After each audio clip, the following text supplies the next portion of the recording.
Buenas noches. Soy el encargado de Archivo Medianoche. Cada semana recibimos testimonios de personas que aseguran haber vivido experiencias que, hasta el día de hoy, siguen sin poder explicar.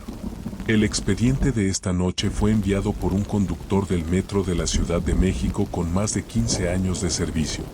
A petición suya, algunos nombres, estaciones y horarios fueron modificados para proteger su identidad. Esto fue lo que nos escribió. Hola. Trabajé como conductor del metro de la Ciudad de México durante 16 años. En ese tiempo aprendí que la mayoría de las historias que cuenta la gente sobre el metro nacen porque desconocen cómo funciona. Muchos creen que, cuando el último pasajero baja, el sistema simplemente se apaga. No es así.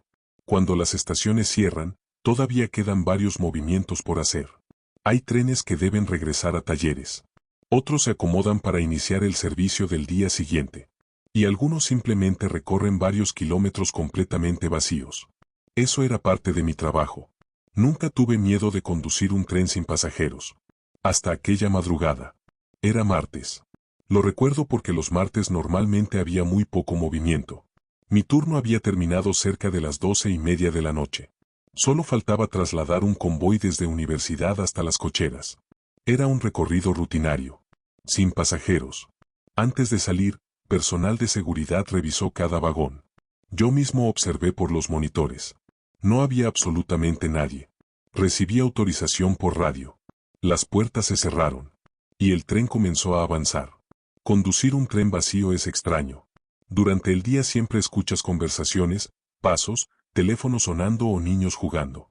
Por la noche, solo escuchas el motor, el aire entrando por los túneles, y el eco de las ruedas sobre los rieles. Después de pasar la segunda estación noté algo raro. El indicador de puertas mostró una alerta. Era una luz amarilla que solo aparece cuando una puerta tarda más de lo normal en cerrar. Pensé que era una falla del sensor. No era algo inusual. Reinicié el sistema. La alerta desapareció. Continué el recorrido. Unos minutos después ocurrió otra vez. La misma advertencia. Pero ahora apareció un mensaje en la pantalla. Obstrucción detectada. Miré las cámaras interiores. Todo seguía vacío. No había mochilas. No había objetos. No había personas. Informé por radio. Me pidieron continuar y revisar el tren al llegar. Eso hice. Seguimos avanzando. Entonces sucedió algo que todavía hoy no logro explicar.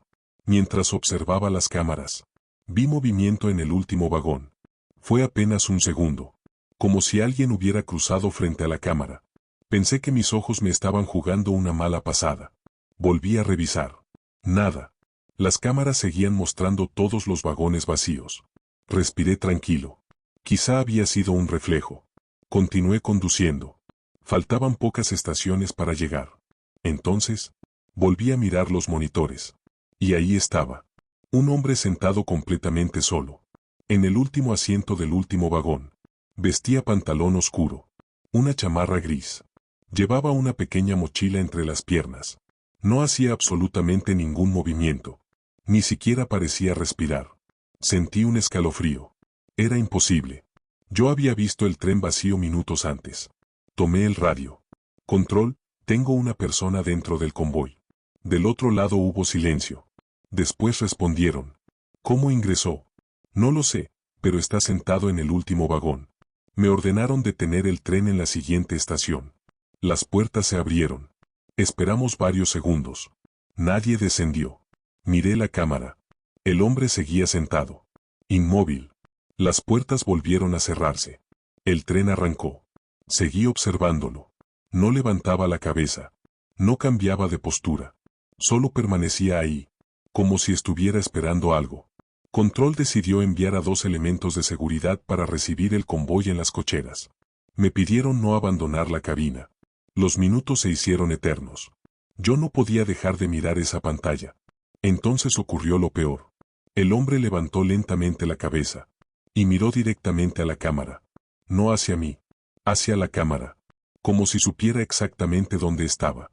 No hizo ningún otro movimiento. Solo sostuvo la mirada. Hasta que la imagen comenzó a llenarse de interferencia. Durante 2 o 3 segundos. Todas las cámaras dejaron de funcionar. Después volvieron. El asiento estaba vacío. Pensé que finalmente había bajado. Pero ninguna puerta se había abierto. Llegamos a las cocheras. Seguridad subió inmediatamente. Revisaron uno por uno los vagones. Debajo de los asientos. Las cabinas. Los espacios de conexión. Todo. No encontraron absolutamente a nadie. Uno de los supervisores me dijo que seguramente había confundido una sombra con una persona. No respondí. Yo sabía perfectamente lo que había visto. Antes de terminar el turno me pidieron firmar el reporte. Pregunté si podían revisar la grabación de las cámaras. 2 días después me llamaron. El encargado de seguridad reprodujo el video frente a mí. Ahí estaba el tren vacío. Después apareció el hombre. Exactamente donde yo lo había visto. Sentado en el último asiento. Lo extraño fue que nadie recordaba haberlo visto subir. Las puertas nunca se abrieron entre una imagen y otra. Simplemente, apareció. El supervisor adelantó la grabación. Llegó el momento en que las cámaras perdieron señal. Cuando regresó la imagen, el asiento estaba vacío otra vez. Nunca se le vio levantarse. Nunca caminó hacia una puerta. Nunca salió del tren. Solo. Dejó de estar ahí. Le pregunté al supervisor qué pensaba. Guardó silencio unos segundos. Después cerró el video. Y dijo algo que todavía recuerdo. No eres el primero que reporta a un pasajero en un tren vacío. Han pasado casi 6 años desde aquella noche. Ya no trabajo en el metro. Pero todavía conservo una costumbre. Cada vez que viajo como pasajero, si el vagón va completamente vacío, nunca me siento en el último asiento. Porque durante 16 años aprendí algo. Los trenes pueden quedarse vacíos. Pero eso no significa que siempre viajen solos. El siguiente expediente fue enviado por una mujer que trabajó durante varios años en el turno nocturno de limpieza en una estación del metro de la Ciudad de México. Como siempre, algunos nombres y lugares fueron modificados para proteger su identidad. Esto fue lo que nos escribió. Trabajé casi 8 años en una empresa encargada de la limpieza de varias estaciones del metro de la Ciudad de México. Mi horario comenzaba cuando el último tren dejaba de transportar pasajeros. Mientras la mayoría de las personas regresaban a sus casas, nosotros apenas empezábamos a trabajar. Muchos creen que, cuando cierran las puertas de una estación, todo queda completamente vacío. No es cierto. Todavía permanecen policías, personal de mantenimiento, electricistas y cuadrillas de limpieza. Aún así, hay momentos en los que el silencio resulta difícil de explicar. Aquella noche me asignaron limpiar una estación que normalmente tenía muchísimo movimiento durante el día. Después del cierre, el lugar parecía otro. Los locales estaban cerrados. Las escaleras mecánicas apagadas. Los anuncios luminosos apenas iluminaban los pasillos. Solo se escuchaba el eco de nuestras propias pisadas. Éramos 4 personas.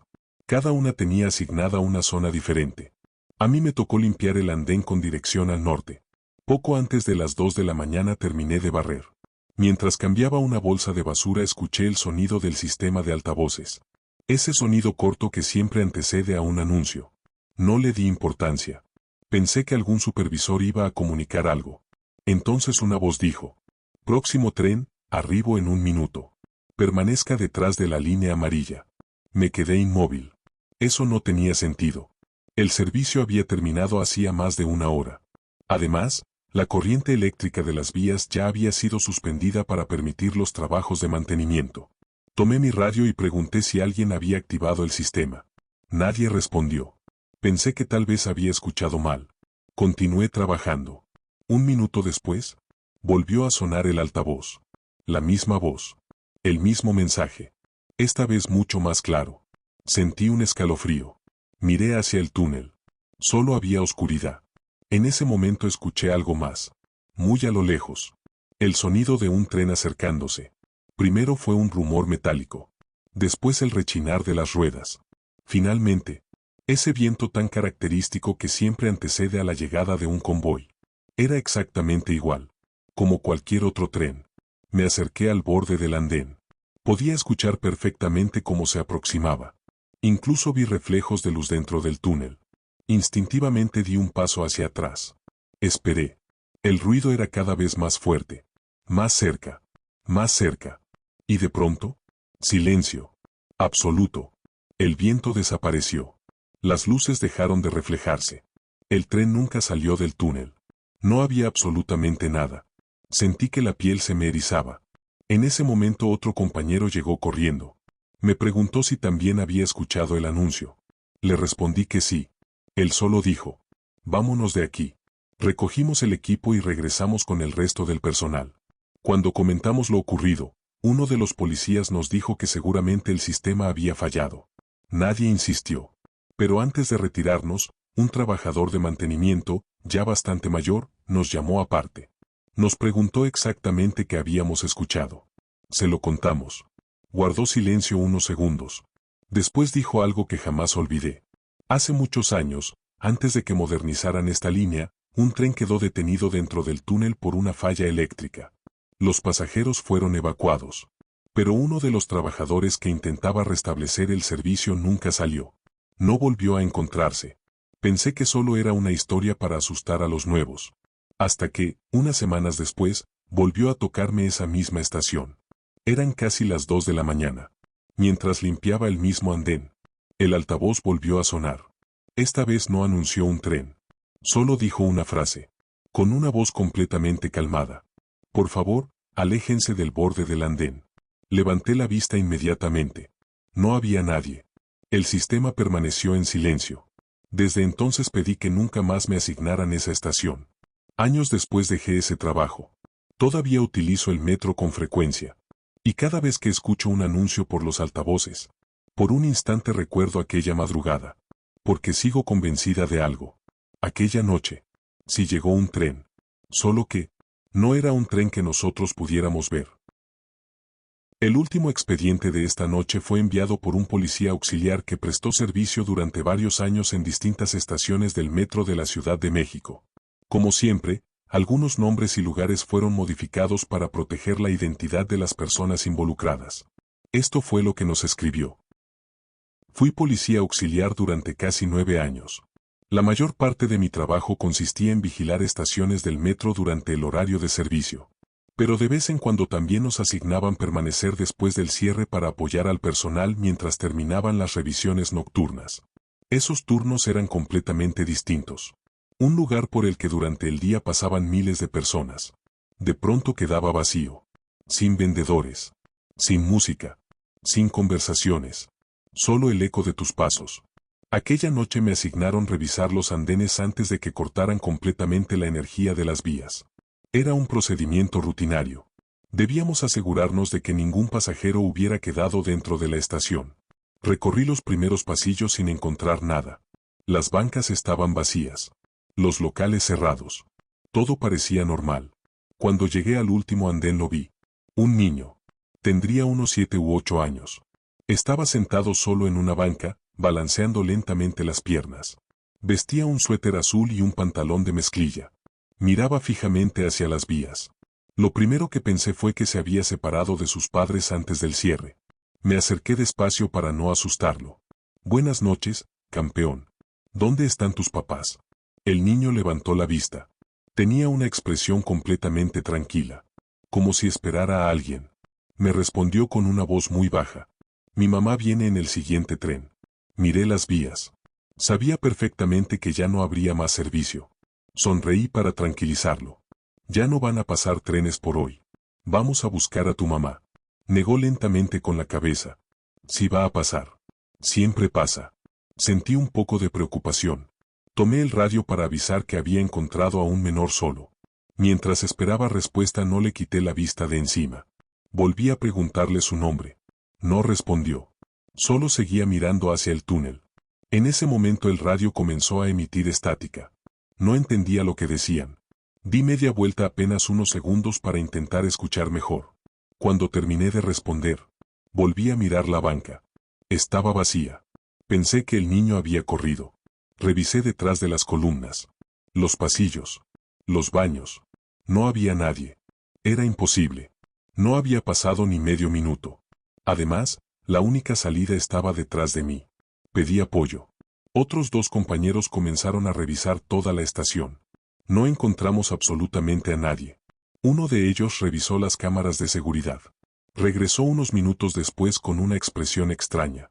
Me pidió que lo acompañara al cuarto de monitoreo. Reprodujo la grabación. Ahí aparecía yo caminando por el andén. Me detenía frente a la banca. Me agachaba. Movía la cabeza como si estuviera hablando con alguien. Incluso hacía pausas, como esperando una respuesta. Pero en ningún momento aparecía el niño. La banca permanecía vacía todo el tiempo. Sentí que el estómago se me hizo un nudo. Les juré que había hablado con él, que incluso me había respondido. Nadie dijo nada. Uno de los supervisores simplemente apagó el monitor. Antes de irnos, un trabajador de mantenimiento que llevaba décadas en el metro nos preguntó qué había ocurrido. Le contamos. Nos escuchó con mucha atención. Después hizo una pregunta. ¿El niño traía un suéter azul? Sentí un escalofrío. Respondí que sí. El hombre suspiró. Nos contó que muchos años atrás, durante una hora pico, un niño se soltó de la mano de su madre cuando un tren estaba entrando a la estación. Nunca quiso dar más detalles. Solo dijo que, desde entonces, algunos trabajadores aseguraban verlo de vez en cuando después del cierre. Siempre sentado en la misma banca. Siempre esperando el siguiente tren. Han pasado varios años desde aquella noche. Ya no trabajo en el metro, pero todavía lo utilizo para moverme por la ciudad. Cada vez que un convoy llega a la estación, miro automáticamente hacia esa banca. Nunca he vuelto a verlo. Aunque hace unos meses ocurrió algo que me hizo recordar todo. Una señora, parada junto a mí, tomó de la mano a su hijo y le dijo: «No te sueltes, por favor». El niño la miró y respondió: «No te preocupes, mamá. Yo nunca me bajo aquí». No sé por qué dijo eso. Quizás solo fue una frase sin importancia. Pero desde aquel día, cada vez que el metro se detiene en una estación casi vacía, evito mirar demasiado tiempo las bancas. Porque todavía me pregunto, ¿a quién estaba esperando realmente ese niño? ¿Y qué habría pasado si esa noche hubiera decidido sentarme junto a él?